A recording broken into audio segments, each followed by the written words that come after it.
The haunted catacombs of Paris. Secrets beneath the city. The night was cold and damp, and the streets of Paris glistened under a light drizzle.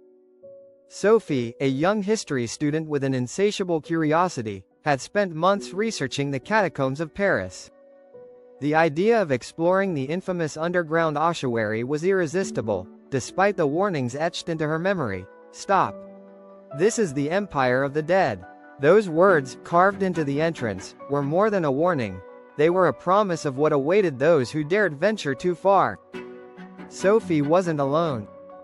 Her best friend, Mark, an aspiring filmmaker, had eagerly joined her. Armed with flashlights, cameras, and a crude map borrowed from a local explorer, they slipped through a broken gate into a section of the catacombs closed to the public.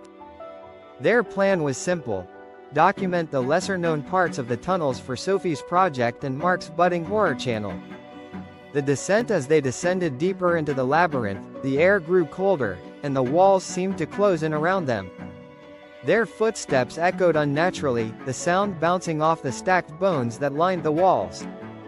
Skulls stared at them with hollow eyes, their silence more oppressive than any words. "This is incredible," Sophie whispered, her voice trembling with both awe and unease. "Do you think anyone's been down here recently?" Mark shrugged, adjusting his camera.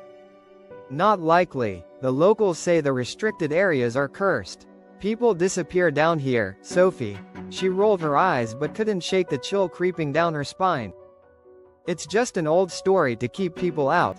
"Maybe," Mark replied, but his tone was less confident now. "Let's keep moving." The first signs. Hours passed as they navigated the endless tunnels. The map, once a source of confidence, began to feel useless as the walls seemed to shift and corridors stretched endlessly.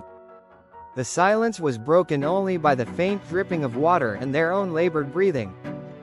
Then they heard it, a faint whisper. "Did you say something?" Sophie asked, stopping abruptly. Mark shook his head.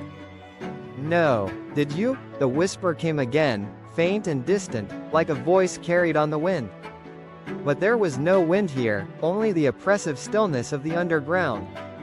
"Sophie," the voice called, barely audible. She froze, her flashlight trembling in her hand. "That's not funny, Mark. I didn't say anything," he hissed, his eyes darting around the shadows. "Let's get out of here." The door. They turned a corner and stopped in their tracks. Before them stood a heavy iron door, covered in strange, ancient symbols. It wasn't on the map, and neither of them could explain how they had ended up there. "Mark, this wasn't here before," Sophie stammered. "Maybe we missed it," he suggested, though his voice betrayed his doubt. "Should we go back?" Sophie felt a strange pull toward the door. Despite her fear, she reached out and touched the cold, rusted surface. As her fingers brushed against it, the whispers grew louder, surrounding them. "Open it," the voices urged. "Come inside." Mark grabbed her arm. "Sophie, no. Let's go," but it was too late. The door creaked open on its own, revealing a narrow staircase spiraling downward. The air that wafted up was icy and reeked of decay. Against her better judgment, Sophie stepped inside. The staircase led to a cavernous chamber, its walls covered in intricate carvings and symbols that seemed to pulse faintly in the darkness. In the center of the room was a large stone altar, stained with something dark and dried. This isn't on any map," Sophie whispered, her voice barely audible over the pounding of her heart. Mark raised his camera, but the device flickered and died. "What the hell?" The battery was full. Suddenly, the room was plunged into total darkness as their flashlights flickered and went out. The whispers returned, louder now, overlapping and chaotic. "They're here," the voices hissed. "You shouldn't have come." The shadows. A cold wind whipped through the chamber, though no source could be found. Shadows began to coalesce around the walls, taking the shape of tall, gaunt figures with hollow eyes that seemed to pierce through the darkness. Mark screamed as one of the figures moved closer, its skeletal hand reaching for him. He stumbled backward, pulling Sophie with him, but the shadows were closing in. "Run!" she shouted, her voice breaking.